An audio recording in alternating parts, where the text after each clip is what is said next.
If you're a real estate agent and you're looking to make a move to a completely different market, and this is the video for you where I cover my biggest problems that I found when I tried to add and did add a second market to my business. And let's go.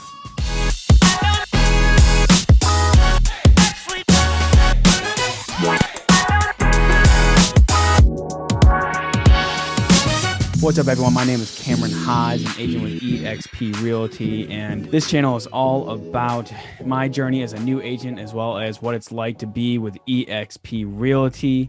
And every day I get reach outs from people that feel just like I do, and they want to connect to find out if eXp is the right fit for them. So that's you. Give me a call, text, email, whatever you have to do when you're making a move. I got your back when coming to eXp Realty. And also hit that like and subscribe and notifications. That way you can be notified every time we drop a new video. So I'm sure with these crazy times that we live in, I'm not the only one that made the move, or maybe if some of you are just considering making the move to a new real estate market. What do? Especially, when I made the move 2 years into industry, I was like, holy cow, like what am I going to do? I knew that I wanted to leave California with my wife and kids to Florida to make a better life for us. And also I wasn't fully established in the state where I'm like, I think it's okay if I leave. I didn't like the environment, and not saying it's bad, but I'm saying it just wasn't for us. So one of the first things I realized when I made that jump is, oh, man, now I have to pay for a second licensing, right? Because you're probably a newer agent, or even if you're a seasoned agent, it's going through that whole process of setting everything up again in a different market, and also realizing, like, what do I do with the market that I'm currently in? And that was kind of where I was put in place. And what I found is, so thankfully in Florida, I didn't have to officially live there to be able to get my license. And also, if you're a veteran and you have your real estate license in any other state, Florida will actually let you skip the test, and all you have to do is a background check and show proof of having that license in a different state, which was awesome. And it helped me tremendously because it allowed me to start the process before we officially made that move out there, so I could start building that book of business before I went out there. One thing I did run into, though, is after I got licensed and went through the whole process, which really didn't take long, it was under 2 months, thankfully, for that state. I found that when I went to set up everything up, like I had to take, a beginner's class for the MLS. I had to set everything up. Thankfully, I chose a brokerage, and I'll get more into that in a second, that really helped me set up that second license. None of my fees increased. But what I found is, so initially I had signed up with an MLS in Central Florida before I knew the exact area I was moving to. We thought we were moving here first, so that's where I put my license with and held it with that MLS.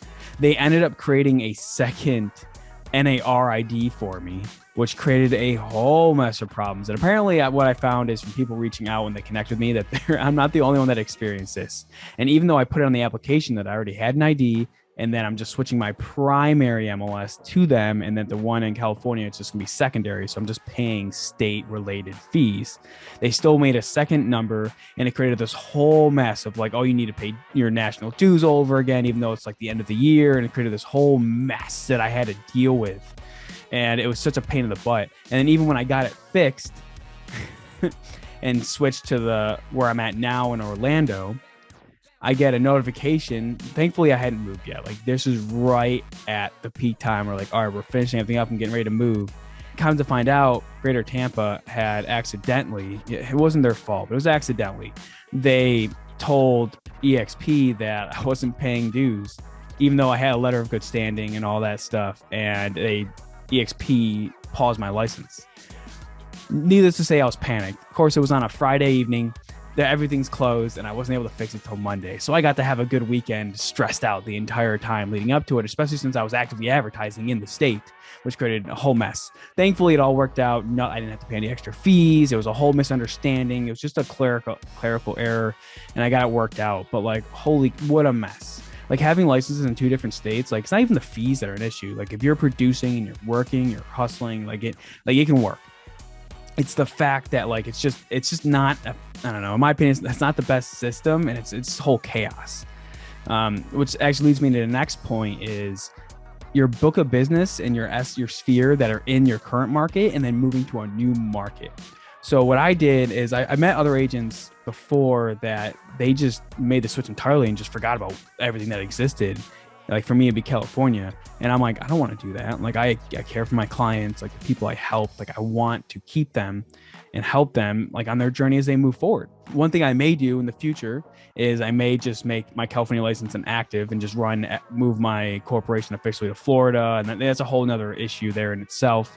But that's what I'm probably might do in the future, is because if I'm referring everything out anyways in California, like I don't know if I want to keep paying the fees and everything there. I can move my license inactive and reactivate it whenever I want to. But yeah, so I always kept in touch, and I keep my license active currently because I actively stay in touch with all my sphere over there and I want to help them.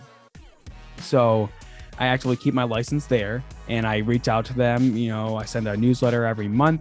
I have an email that goes out every week specific to Southern California and my clients. And I let them know that I'm willing to help them, even though I'm separated, because I do actually end up traveling there. So I can still meet my top clients when I head back to visit my wife's family and other families. So it's still a situation where I'm like, I'm not going to just dump them. And I feel like some agents just completely cut it off. It's like, look, even if you're referring out those clients and you're not getting full commission, in my opinion, like you're still helping them.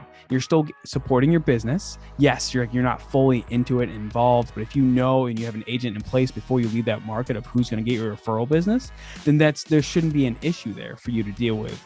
And plus, it's just good practice. Like we're all here to take care of our clients and do the best that we can do, and just letting them go after helping them is just what so many agents do. And I think that's just wrong. And it's definitely not especially the group we here have at EXP. Like this is not what we should do. It's just not what we preach.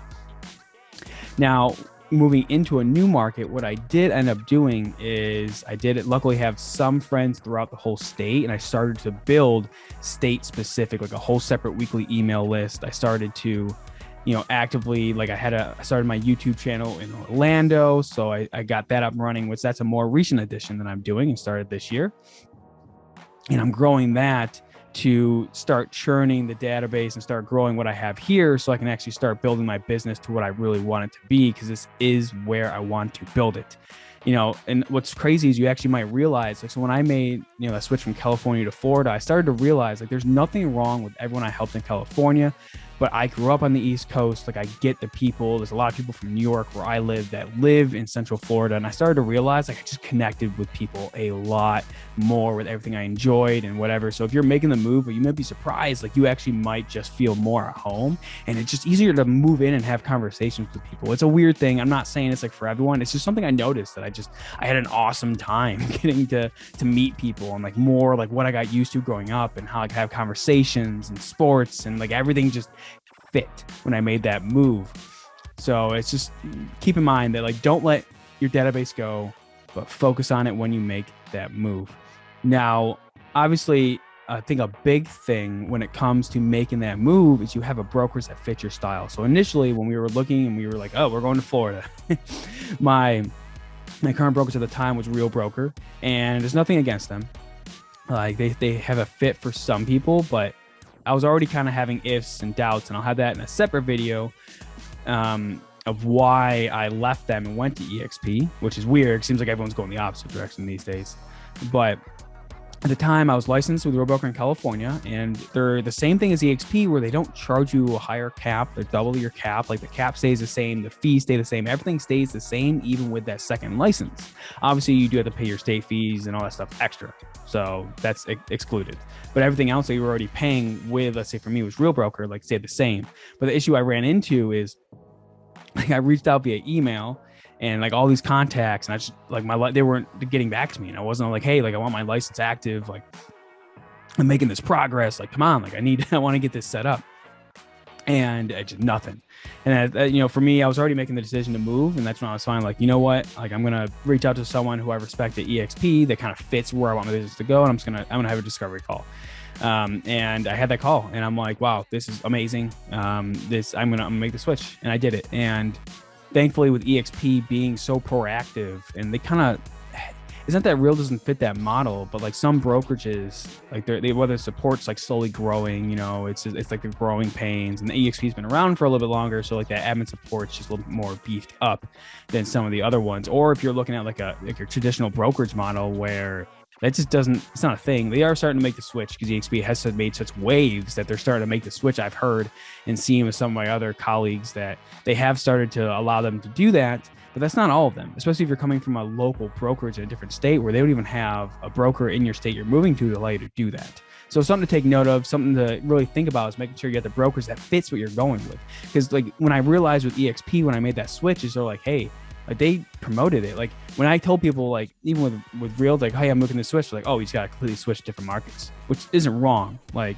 to actually grow a flourishing business, I do need to focus on one market where I live heavily, because that's where I can actively be there to help. Especially being a new agent, like you're not just going to show up and just have a team. Like they just like, come on, don't be ignorant. But it just like I told people what I wanted to do and how I'm moving markets, but still keeping stuff going on there. And everyone in my upline and that I connected with EXP, they were like, yeah, sounds great. How can we help you do that? And it blew me away. So it just keep in mind, like, make sure you have a brokerage. Let me know in the comments below if you're kind of in that weird space, and we can, I can answer back there, or reach out, call, text, email, whatever you have to do. I have your back when it comes to EXP, or just even reach out to have a conversation to see whether it's even a fit for you. Or if you're also going through the same situations I did and some of the pain points, leave another comment below. Let me know what other pain points that you found that I didn't describe here in this video. So without that, like I said, I always have your back, and I will see you in the next video.